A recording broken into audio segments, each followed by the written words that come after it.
ప్రొద్దుటూరు జిల్లా 350 పడకల ఆసుపత్రి నందు ట్యూబెక్టమీ ఆపరేషన్ నిర్వహించిన డాక్టర్ ఇలియా రాణి అలాగే బృంద స్కానింగ్ సెంటర్ లైసెన్సులు తక్షణమే రద్దు చేయాలని బాధితురాలు శ్రీవలక్ష్మి స్థానిక ప్రెస్ క్లబ్ నందు పాత్రికేయుల సమావేశం ఏర్పాటు చేసి డిమాండ్ చేశారు. ఈ సందర్భంగా ఏర్పాటు చేసిన పాత్రికేయుల సమావేశంలో బాధితురాలు శివలక్ష్మి మాట్లాడారు. ఇది 2వ తేదీ మేము బృంద స్కానింగ్ సెంటర్కి వెళ్ళినప్పుడు అక్కడ మాకు వచ్చినటువంటి రిపోర్ట్స్ ఏమొచ్చిందంటే ఇక్కడ ఇంట్రెస్ట్ విత్ పారాలైటిక్స్ అనేది, next minimal free fluid in the abdomen, advised clinical correction అని మాకి బృందాలో రిపోర్ట్స్ వచ్చాయి. ఇదే స్కానింగ్ ని తిరిగి మేము 4th తీసుకుని బాలాజీ స్కానింగ్ సెంటర్ లో మళ్ళీ స్కానింగ్ చేపించినప్పుడు మాకేమొచ్చిందంటే బాలాజీలో వచ్చేసి డైటెడ్ and adapted large bowel loops and rectum with sluggish peristalsis intentional obstruction అని వచ్చింది. సో ఇక్కడ వచ్చిన సేమ్ స్కానింగే బృందాలో తీసుకునింది, ఏం స్కానింగ్ తీసుకున్నామో బాలాజీలో కూడా అదే స్కానింగే తీసుకున్నాం.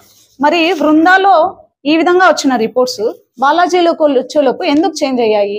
ఇది హైదరాబాద్ లో సిటీ స్కానింగ్ తీసుకున్న రిపోర్ట్స్ క్లియర్ గా ఉంది. ఇక్కడ పేగుకి హోల్ పడింది అనేసి చాలా క్లియర్ గా న్యూమోనియా పెరాలిసిస్ అని క్లియర్ గా మెన్షన్ చేశారు. న్యూమోపెరోటోనియం అని సిటీ స్కానింగ్ లో వచ్చేసింది. యాక్చువల్ గా ఇళయరాణి గారు అప్డేట్ చేసినటువంటి వీడియోలో ఆమె ఏం చెప్పింది అంటే, మాకు యాక్చువల్గా ఎప్పుడైనా ఆపరేషన్ జరిగిన తర్వాత 1 డే అంతా అబ్జర్వేషన్ లో ఉంచుకోవాలి, నెక్స్ట్ డే డిశ్చార్జ్ చేయాలి. ఆమె అలాగే చేసింది అని చెప్పి నిన్న వీడియోలో అప్డేట్ చేసింది. మరి అలాగే మమ్మల్ని 30th డిశ్చార్జ్ చేసినట్లయితే 29 అని మాకు ఎట్లా డేట్ వచ్చింది? ఏ రోజు అయితే ఆపరేషన్ చేశారో ఆ రోజు ఆపరేషన్ చేసిన విత్ ఇన్ 2 hours లోనే మమ్మల్ని డిశ్చార్జ్ చేసి నెక్స్ట్ డే డిశ్చార్జ్ చేశామని ఎట్లా చెప్తారు? ఇక్కడ క్లియర్ గా మెన్షన్ చేశారన్న 30th డేట్ అని వేసుకున్నారు. ఈ 30th డేట్ అని వేసినప్పుడు 30th డిశ్చార్జ్ చేయాలి అంటే 1 డే అబ్జర్వేషన్ లో ఉన్నట్టు. 30th date 29th to 30. So ఇవి ఏం చేసింది, 29th 12 కి ఆపరేషన్ చేసింది, విత్ ఇన్ 2 hours లోనే డిశ్చార్జ్ చేసింది. ఇక్కడ నేను అడిగాను, ఎందుకు మేడం ఇది 30th డేట్ వేసుకున్నారు, 29th ఇప్పుడే డిశ్చార్జ్ చేస్తున్నారు, 30th డేట్ ఎందుకు ఉంది అని అంటే, ఇదంతా ఫార్మాలిటీ, ఇది మీరు ఈ డేట్స్ తీసుకొని వెళ్ళిపోండి అని అంటే, నేను సైన్ చేయను, నేను తీసుకోను, ఫోటో తీసుకుంటాను అని చెప్పి నేను ఫోటో తీసుకున్నాను. సో మనకు ఫోటోలో క్లియర్ గా ఉంటుంది కదా, ఎక్కడ మనం ఏ ఫోటో తీసుకున్నా టైము డేటు అన్నీ ఉంటాయి. సో ఇది రెండు ఒకటే. ఇంకోటి ఏమని చెప్పింది ఆమె, బృందా స్కానింగ్ సెంటర్ లో ఎవరు నాకు తెలియదు, నేను అసలు రెఫర్ చేయలేదు అని. నేను హర్ష హాస్పిటల్లో ట్రీట్మెంట్ తీసుకున్నానండి, 2 డెలివరీలు అయిపోయాయి. 2 డెలివరీలు నేను హర్ష హాస్పిటల్లోనే చూపించుకున్నాను, 2 నార్మల్ డెలివరీలు అయ్యాయి.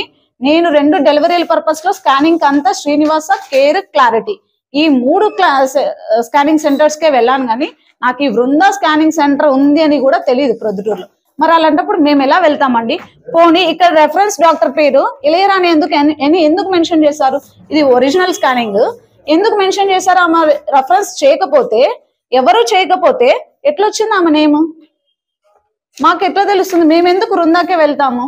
ఆమె నేను అసలు ఎవరిని రెఫర్ చేయలేదు, నాకు బృందా స్కానింగ్ సెంటర్ వాళ్ళు వెళ్తారనే తెలియదు అనింది కదా. మరి తెలియకపోతే రెఫరెన్స్ డాక్టర్ దగ్గర ఆమె పేరు ఎలా వచ్చింది? ఈ అమ్మాయి డెలివరీ అయ్యేదానికి ముందు తీసిన scanning centre clarity and Srinivasa, ఈ 3 సెంటర్లు మాకు తెలిసినవి. ఇంతకుముందు మేము ఫాలో అప్ అయ్యి వెళ్ళినాయి. ఈ బృందా స్కానింగ్ సెంటర్ మేము మా లైఫ్ లో ఇంతవరకు ఎప్పుడు వెళ్ళలేదు. ఇది నేను చెప్పింటేనే వెళ్ళాం. దట్టు ఈమెకి ఏ రిలేషన్ ఉంది అనేది కూడా మాకు తెలియదు. ఆ డాక్టర్ రవికుమార్తో ఈమెకి ఎటువంటి రిలేషన్ ఉంది అనేది కూడా మాకు తెలియదు. కానీ నిన్న అప్లోడ్ చేసి ఈమె చెప్పిన ఇంటర్వ్యూలో మేము అసలు చెప్పలేదు, వీళ్ళే వెళ్ళారు అని అంటే, మరి అక్కడ ఇళయరాణి, డాక్టర్ ఇళయరాణి, రెఫర్డ్ ఇళయరాణి పేరు ఎందుకు వచ్చింది? సో డిశ్చార్జ్ సమ్మరీలో కూడా ఎక్కడే కానీ ఆమె పేరు లేదు. ఆమె పేరన్నా మాకు తెలుస్తుంది, మేము చెప్పుకునేకి అనుకుంటుంది. డిశ్చార్జ్ సమ్మరీలో కూడా ఆమె పేరే లేదు. ఎవరు ఆపరేషన్ చేశారు అనేది జస్ట్ పీపీ యూనిట్ అని ఉంది తప్ప ఆమె పేరు కూడా లేదు. సో మాకు ఆమె పేరు కూడా తెలియదు, ఎవరు ఆపరేషన్ చేశారు అనే పేరు కూడా తెలియదు. ఎలా మేము డైరెక్ట్ ఈ బృందా స్కానింగ్ సెంటర్కి వెళ్ళి ఇళయరాణి పేరు చెప్పి రెఫరెన్స్ కింద ఇస్తాము? ఇంకొకటి, సెకండ్ మేము అడ్మిట్ అయినప్పుడు ఆమె ఏమని చెప్పింది, నేను డ్యూటీలో లేను, 2 hours పర్మిషన్ తీసుకొని బయట వెళ్ళాను పర్సనల్ వర్క్ మీద అని చెప్పింది. మేము ఆ నెక్స్ట్ డే ఆఫ్టర్నూన్ వరకు అక్కడే ఉన్నాము, డిశ్చార్జ్ అయ్యేంత వరకు. 2 hours పర్మిషన్ తీసుకొని వెళ్ళిన ఆమె ఆఫ్టర్నూన్ కైనా రావాలి, లేదా ఈవినింగ్ కైనా రావాలి. పోనీ ఒక్కసారైనా వచ్చి నన్ను చూసిందా? నాకు బ్లడ్ వామిట్స్ అవుతున్నాయని ఇన్ఫార్మ్ చేసింటే ఒక్కరన్నా వచ్చి చూసారా, రెస్పాండ్ అయినారా? 2 hours పర్మిషన్ మీద వెళ్ళిన ఆమె ఎందుకు రాలేదు?